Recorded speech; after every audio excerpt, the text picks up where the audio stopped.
Hi everybody, I'm here with Gigi today from Ativa Sport from Rio de Janeiro. Thanks, Gigi, for joining us as always. It's a real pleasure to be talking to you. And today we're going to be talking about Euro 2020, which is actually in 21, and simultaneously Copa America happening as well. And this really interesting connection between England and Brazil and South America. Gigi, so what's been going on in Copa America so far? Well, as you know, Copa America has changed the host country. Well, I'm not going to say a couple of times because it was supposed to be hosted by Colombia and Argentina. Yep. And then Colombia, because of some protests and turmoil there, they gave it up.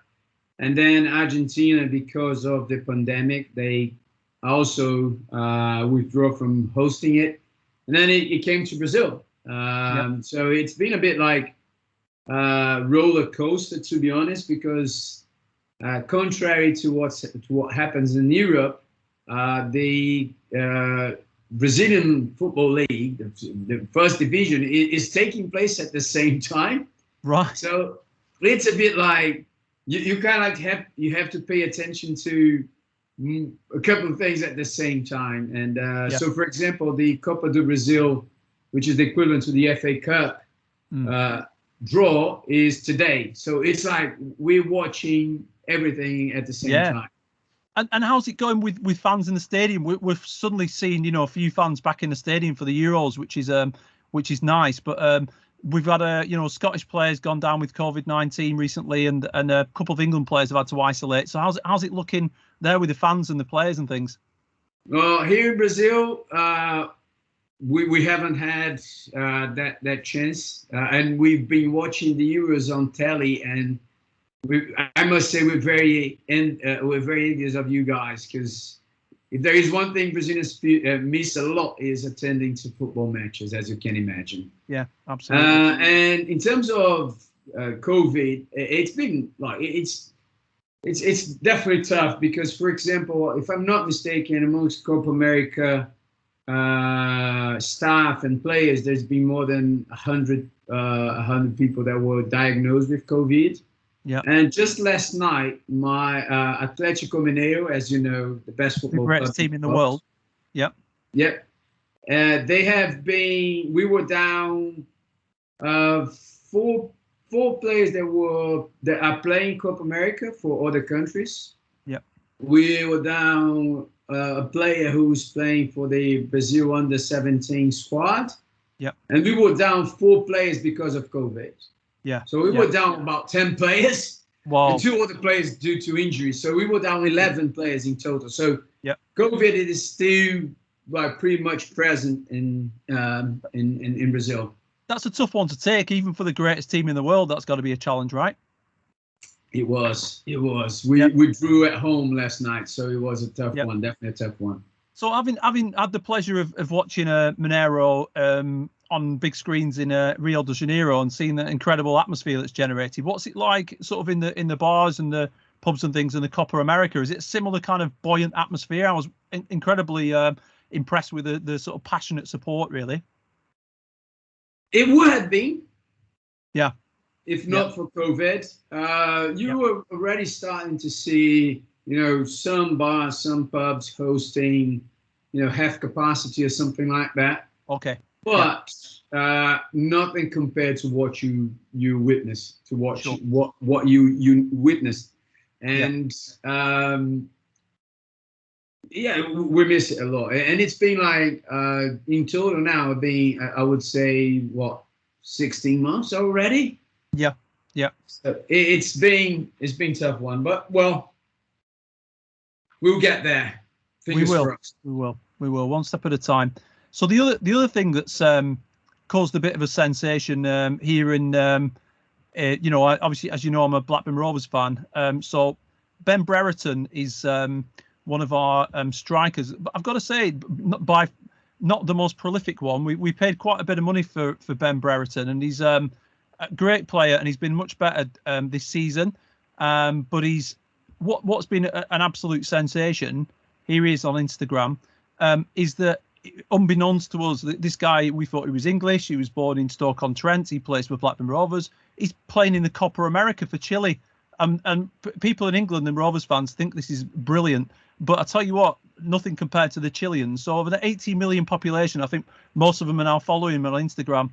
This guy's gone up now. You can see on screen there, 649,000 followers. So our main striker, who's Adam Armstrong, he's probably, the most prolific striker in the English Championship. Let's just compare Armstrong. So Ben Brereton, 651,000 followers. Look, you've seen this business. So just a picture that I've put 379,000 likes, Jesus, 20,000 comments. So let's compare. 60% of his followers, or more than his followers, like that picture. Well, indeed. So Adam Armstrong, comparatively, 54,000. All right, and this is the top striker in the Championship. Right, Rovers' other player, Bradley Dack, fantastic player, one of the best players in the Championship. He's also married to a really famous reality TV star. They've got their own TV program. 122,000. So somehow Ben Brereton, and since I checked yesterday, he's gone up about 150,000.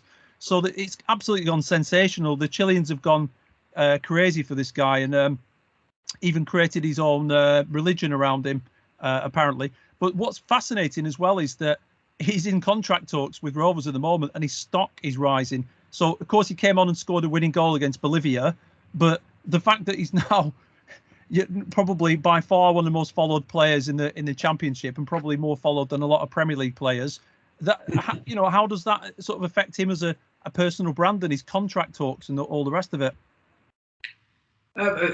First of all, I think it's brilliant that he's playing for Chile and getting that much attention. And as you know, South Americans, and I would like to say Latin people, we're very passionate, and we do things with intensity. So if there is a player playing for the national team, you're gonna want to learn about him and watch him closely. So in a way, he might not be one of the best players in the Championship or in England, but he's definitely one of the top 30 players in Chile. Right, so, interesting. And does it matter if he's English? Because there is a real interest in what happens in English football, isn't there? I think in South America generally. Does it matter he's English, or could he be from any country?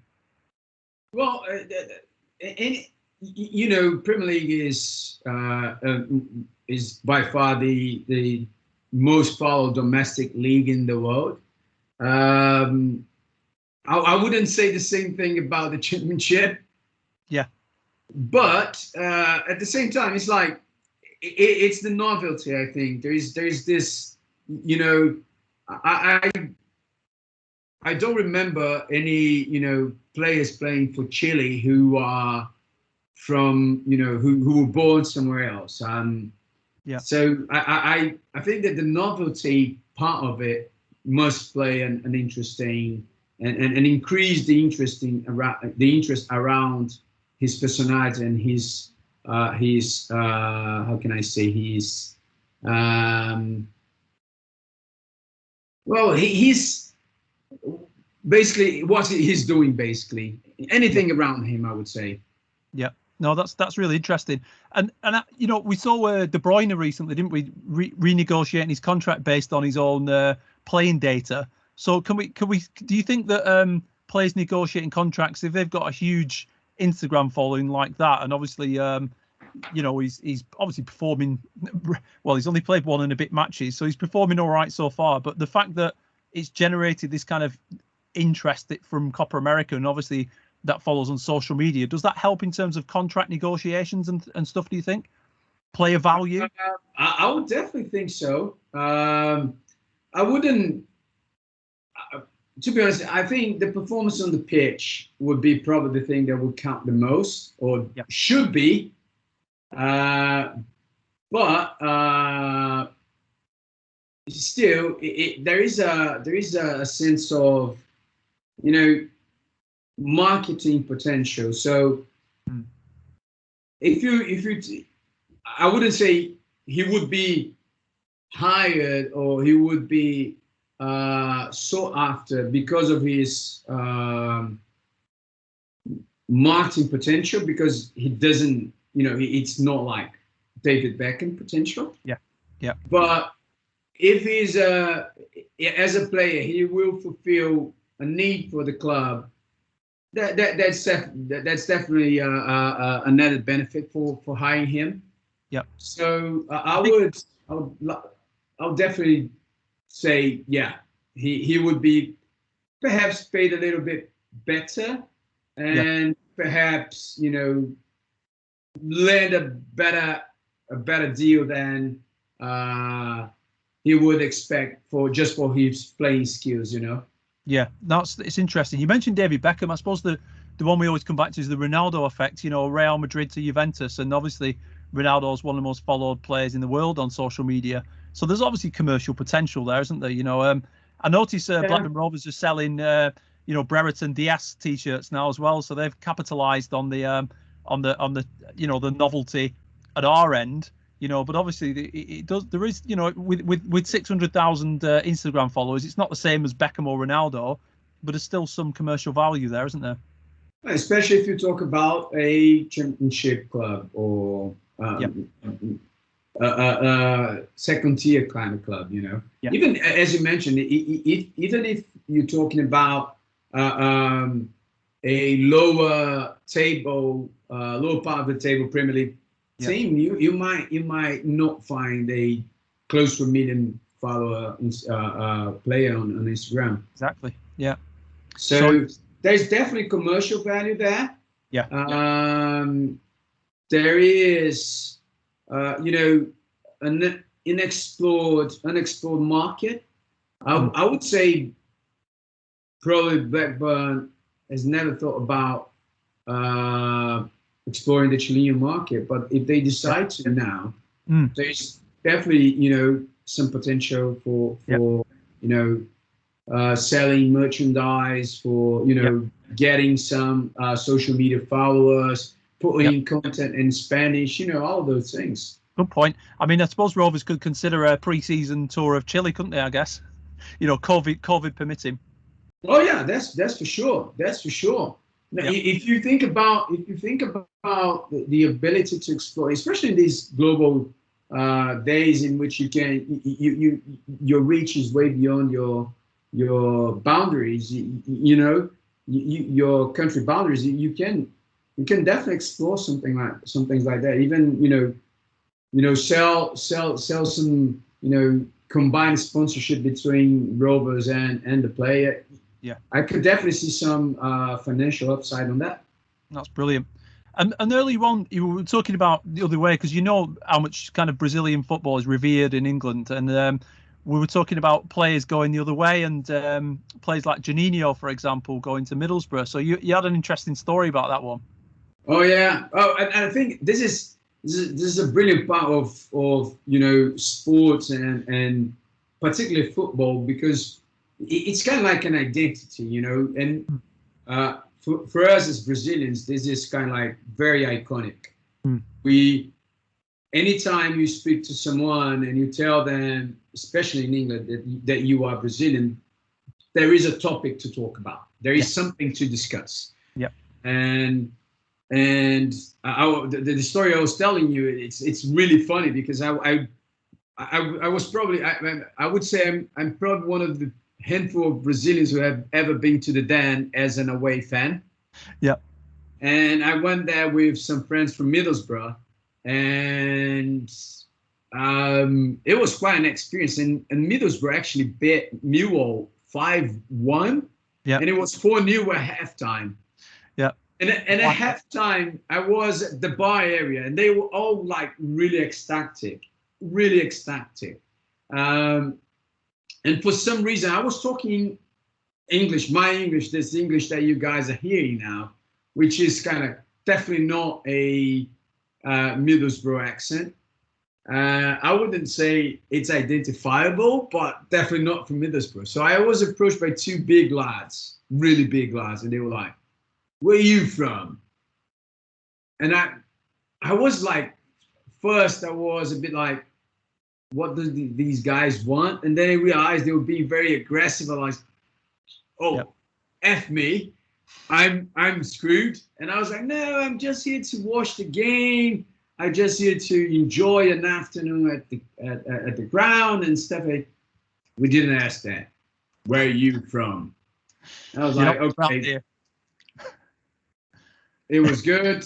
Life has been good to me, so it was good. I was about 35 at the time. So my friend that was watching from this, and he came to my rescue and said, "Oh, no, guys, this is our friend Gigi from Brazil." And as soon as he said Brazil, it snapped, and they like, Brazil, Juninho, we love Juninho. And then they started chatting to me for 5 minutes just about how they love Juninho so basically I was saved. I'm here today because of Juninho. I love it. So that ability of it's like an international language, isn't it? Of football, isn't it? Again, we've talked a bit about social capital, haven't we? The social capital that exists around Juninho and therefore Brazil, and extended to you as well. I think is fascinating. I have no doubt about it, and this was kind of like the strongest one, the most prominent one that I've felt. But I've seen, I've been involved several times. People talk to me about Pele, Romario, Ronaldo, Dino, you name it. Yep. And that's the beauty of it. And when we talk to English people, we're always going to talk about David Beckham. We're going to talk about Paul Gascoigne. We're going to talk about George Best.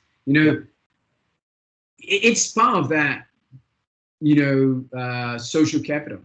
Definitely, yeah. I love that when you talk to international fans and they say, I was chatting to fans in India, and they were like, I just love, Paul Scholes. I love his goals. I'm like, that's crazy. That guy's just like a young lad from Salford, and like the difference between the culture, but the fact that they embrace that player. And as you say, it's the same with Pele in this country. I think I've told this story before about when we used to play football down. I used to live next to Blackburn Rovers ground, and there was a lad there, and I think he might have self-branded himself Pele, or Pele, and but it stuck, and that's his name. Nobody called him by his name; he just called him Pele. And of course, he looked absolutely nothing like Pele. He was a skinny white English boy, but everyone just called him Pele, and it's just such as the kind of, it was the grand kind of image that surrounded him, I suppose. There's a really fun and interesting story. I used to work at an ad agency in Brazil, and they were running a charity campaign for a children's with cancer hospital in Brazil, and Pele is an ambassador for that hospital. Yep. And they went to Qatar. I'm not sure if it was Qatar, but it was somewhere in the Middle East. Middle East. I don't remember exactly which country. I think it was Qatar. And my friend was with them. My friend from the agency was with them, and he was chatting to a guy who was kind of like one of the biggest, businessmen that was not royal family there, and he was chatting to this guy. It was like informing from conversation, and he bluntly said, "Oh, I just met the sheik yesterday." And then I was like, "What? You've been here for 2 days and you met the sheik?" And he was like, "Yeah." And the guy asked, "How on earth did you do that?" And he said, "I was with Pele." I said, "Oh, okay."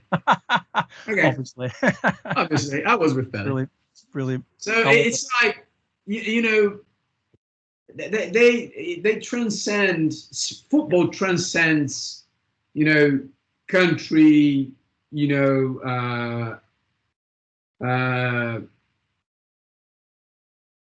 a shirt, anthem, flag. Yep. If you think about it, the Brazilian jersey, the kit, the yellow kit. Yeah. Anywhere you go, yeah, if you wearing that, people recognize it. Yeah. Very true. I think not today. You kind of have something like similar to that with Barcelona, Real Madrid, Man United. You know, those like huge clubs. Yeah. But you know, if you think about 30 years ago, I would say probably the most iconic sports item there was the yellow shirt. Yeah, no, I agree, and probably still so. You know, like even my son doesn't even like football. He's got a Brazil shirt. You know, it's just something people have. It's like an iconic symbol, isn't it? Yeah. All right then, Gigi. Well, it goes beyond. You know, it goes beyond football. If you people who probably not that into football, they recognize it. They do, absolutely. It's a status symbol, isn't it? I think, and I, you know, it's got so much symbolism attached to it. I think. All right then, Gigi. It's about all we've got time for there. But thanks so much for that, and look forward to speaking to you again soon. Mate, it was a pleasure as always. And if you want to make me a regular in this initiative, I'm more than happy to do so. I think we always have topics to discuss. We do. All right, I'll stop the recording there.